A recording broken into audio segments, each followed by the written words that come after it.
is the barn owl.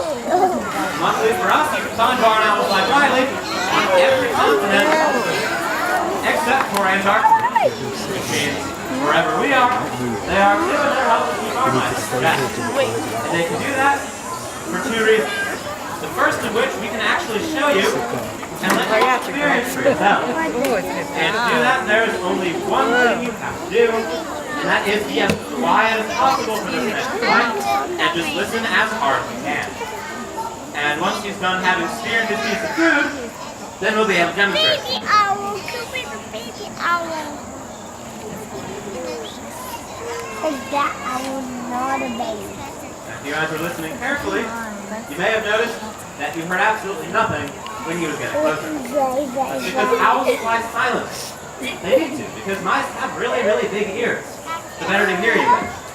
But since they don't make noise as they fly,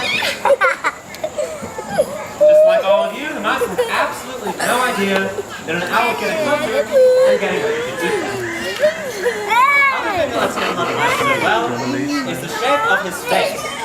It's shaped like a cute fuzzy satellite dish, but instead of catching TV or radio signals like what we use them for, then I'll come down with you.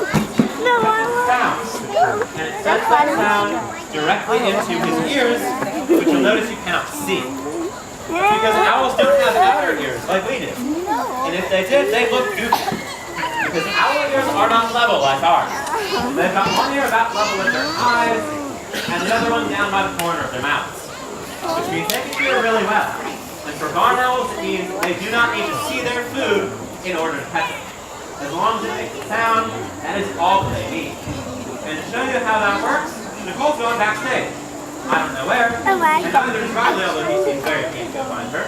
And all we're going to have her do is make a sound. Using only that, Riley should be able to find her. So go ahead, Nicole. Alright, he's off. He's around the corner, and now